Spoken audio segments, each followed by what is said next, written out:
বর্তমানে আমাকে যে বিষয়টি সবচেয়ে বেশি ভাবাচ্ছে সেটি হচ্ছে পশ্চিমাদের আগ্রাসন এবং মাজলুম মধ্যপ্রাচ্যের মুসলিম কান্ট্রিগুলো।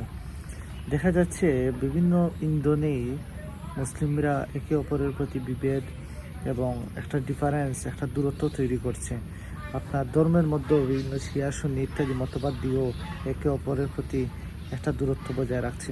আজকে নির্বিচারে ইসরায়েলরা ফিলিস্তিনের উপর আক্রমণ চালাচ্ছে, তাদের বহু জায়গা দখল করছে। পশ্চিমারা সহ জাতিসংঘ পুরো নিশ্চুপ।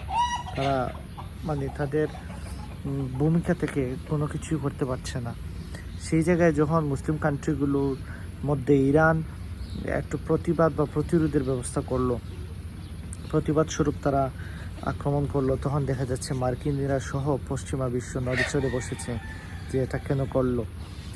আর দ্বিতীয়ত হচ্ছে আপনার মধ্যপ্রাচ্যের যে মুসলিম কান্ট্রিগুলো, এগুলো সিস্টেমেটিক্যালি আমেরিকা বলেন এদের কাঠি দিয়ে বা বিভিন্ন কলা কৌশলের মাধ্যমে তাদেরকে মিত্র বন্ধুতে পরিণত করেছে এবং তাদের কথার মধ্যে তারা তাদের আঙ্গুলের আগায় নাচাচ্ছে। তো মুসলমানরা এই জন্যই আজকে ফিলিস্তিনের উপর বর্বর আক্রমণের ফলে তারা আজকে কিছু করতে পারতেছে না, বরঞ্চ যে করতেছে তাকেও বাধা দিচ্ছে। জর্ডান, ইরান হামলা করতেছে, জর্ডান সেটা প্রতিহত করছে নিজের অবস্থান থেকে। মধ্যপ্রাচ্যের কাতার, ওমান, বাহরাইন, সৌদি ইত্যাদি কান্ট্রিগুলো আপনার নিরুপায় এবং নিশ্চুপ। তাদের কোনো নিজের অবস্থান থেকে কোনো কিছু করার কোনো ক্ষমতা নেই।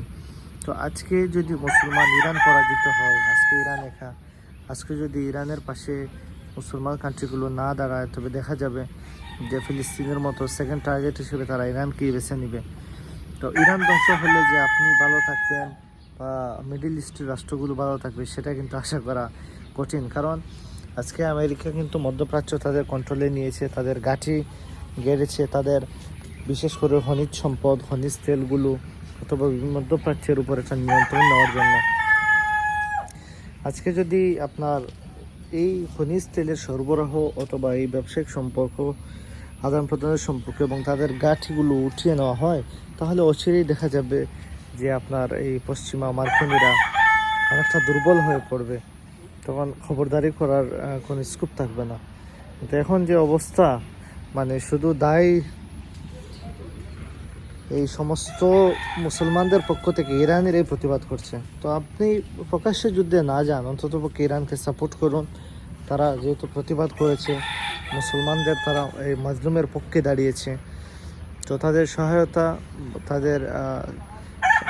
করলে হয়তো মার্কিনীরা আরও বেশি বা ইসরায়েল তারা বেশি ক্ষমতার অপব্যবহার বলেন বা তারা এই যে জুলুম, এটা থেকে বিরত থাকবে। এবং সর্বোপরি আমাদের মধ্যপ্রাচ্য তথা ইসলাম বিলীন হলে কিন্তু আর পৃথিবীতে ইসলামের খুঁটি নড়বড় হয়ে যাবে। তো আমাদের ইসলামকে টিকিয়ে রাখতে হলে আমাদের ইরানের পাশে দাঁড়ানো উচিত। আর ইরান থাকলে ইরানের পাশে দাঁড়ানো উচিত এবং ফিলিস্তিনিকে রক্ষা করাই